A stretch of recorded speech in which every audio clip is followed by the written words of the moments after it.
The universal consciousness is your mind, which is called individual consciousness. Now this is very interesting because in the year 1905, actually 1910, three physicists came to India to get wisdom. Charles Leadbeater, Babington, and Annie Besant. You all probably have heard of Annie Besant because she stayed on. She was made to stay on by the British East India Company to destroy India. But anyway, she stayed on according to our conventional history and became Annie Besant, who started the Congress Party with David Hume, and she did this and that. Anyway, that's not important. There were three physicists teaching physics in Cambridge University. They came here for enlightenment and they became yogis. They went to Himalayas, yogis, and then started doing meditation.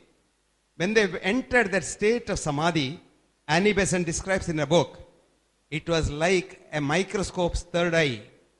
I could visualize everything in this world and I could see the inside of atoms. So beautiful. What is inside the atom? She could see in her meditative state. And she has described it as atom has nothing inside except it's like a cloud, an empty cloud. And she could see atoms from hydrogen to helium, 9 elements she has described. And she has written a beautiful book for you to read, which was published in Madras in the year 1920 called Occult Chemistry. Chemistry postgraduate students here? Occult Chemistry. That's the book. Annie Besant and Charles Leadbeater. Leadbeater. Now what happened to this book today? It has become a thick book, contributed by 7-8 chemistry Nobel laureates. But still, the original book is so good because you all studied in physics, in the conventional physics, that electron has got a central nucleus around which the nucleus has got a central nucleus, then around which it runs in atom and jumps from one to other and things like that. All this is bullshit. There's actually nothing there. And she beautifully writes, no physicist today knows, you know an atom, you know a subatomic particle, you come up to the leptoquarks, the leptrons. Beyond that you don't know. And where did the leptron come from? But she writes there, the lowest particle seems like coming from another world. She calls it ethereal world. And it comes like smoke through a keyhole onto this atom. So beautiful. And this Ayurveda so beautifully describes. In Ayurveda, the mind has 5 levels. The child's mind is called Manas. Do you know what Manas is? It is compared to a dark room with a window. So you sit inside the dark room and you look out the window, somebody passes that way. You smile at him. Someone else passes, smile at him. A dog goes, smile at that. A thunder comes, smile at that. In short, a baby, do you know how many times it smiles? 500 to 1000 times a day. This baby is absolutely healthy. How many times do you smile a day? Once or twice maybe. That too, it may not be a natural smile, it may be a grin. But the less you smile, the more rigid you become, and the worst becomes your heart. The more you smile, the child's heart comes back. Child's heart is a peculiar heart. Where the child breathes in, the heart runs fast. Child breathes out, it runs slow, which is called sinus arrhythmia. But actually it is not an arrhythmia, it is a rhythmia. And this is a normal rhythm.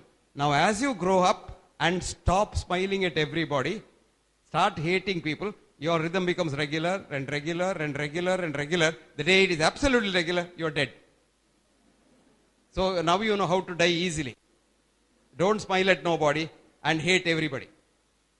That is what Ayurveda says. Krodha, Shokha, Bhaya, Ayasa, Viruddhanna Bhojana, Taponalan, Katva, Amla, Kshara, Lavana, Tikshnoshnati, Rakta, Pitta, Prakopet. All diseases come like that.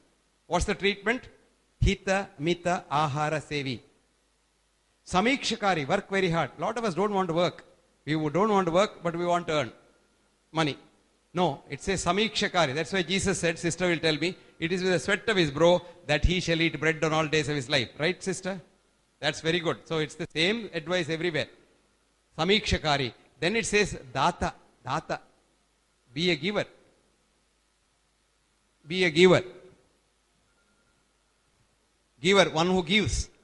That's what Jesus said. He give. Pass it on. It is not for thee alone. Pass it on. Be a giver. Ishopanishad says, Tena tyaktena bunjita. Rejoice in giving. That's what Ayurveda says. If you want to be healthy, data. Then samaha. Treat everyone as equal. When you look at the principal, you say, sir. And when you look at the peon, hey. No. They are both human beings. The principal had more opportunity, so he is in the principal's chair. The peon had less opportunity, he is in the peon's chair. Otherwise, they are born alike, they will die alike, and they will live only differently. It's only in life. So don't make the difference if you want to be healthy. So he says, samaha. Then it says, satyapara. Don't tell a lie. Small lies you can say. When you don't want to pick up the phone, you can say, he is in the bathroom. But don't tell a lie to harm others. To save somebody, you can tell a lie. But don't tell a lie to harm others. That's called satyapara. Then what does it say? Then it says, aptopasevi bhavet arogyam. Treat everyone as your near and dear ones. You must love the whole universe. That's called universal compassion. Love has 3 words in Greek language. That's the best language I have understood. In Greek, there are 3 kinds of love. The first one, the lowest base love is called eros, erotic love. That is what you see in the cinema. Boy running after the girl around a tree.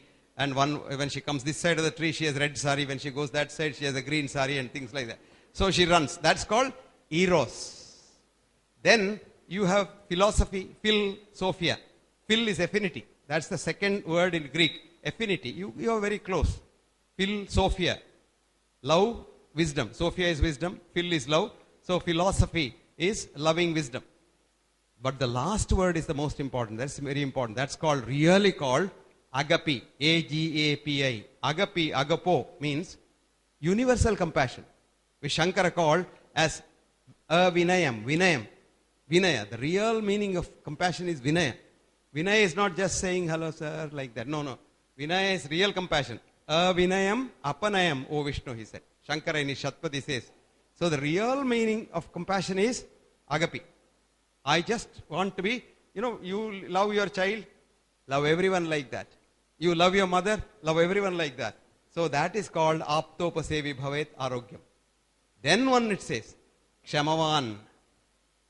Sometimes you may say, I don't want to hurt anybody. Somebody might come and slap you on the face. What can you do?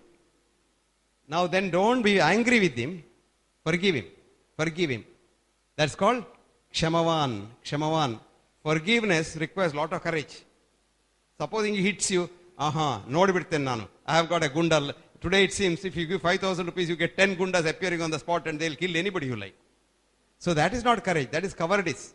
But you say, okay, forgive him. He must have fought with his wife this morning and he wanted to take it out. Wife, you can't take it out. So he has taken it on you. So you say you forgive him. That's why I say, don't hate nobody because good people love you. Bad people will give you an experience. Worst people will probably make you realize world is not very good and things like that. But nobody is bad. That's why the man said, there is so much good in the worst of us and so much bad in the best of us that none of us can criticize any of us. So everybody is good, and if you take it that way, life will be easier for you. So this is what the physics of life is all about, and this is what the physics of life tells you where the mind is. So that is the mind of a child. Child loves everybody.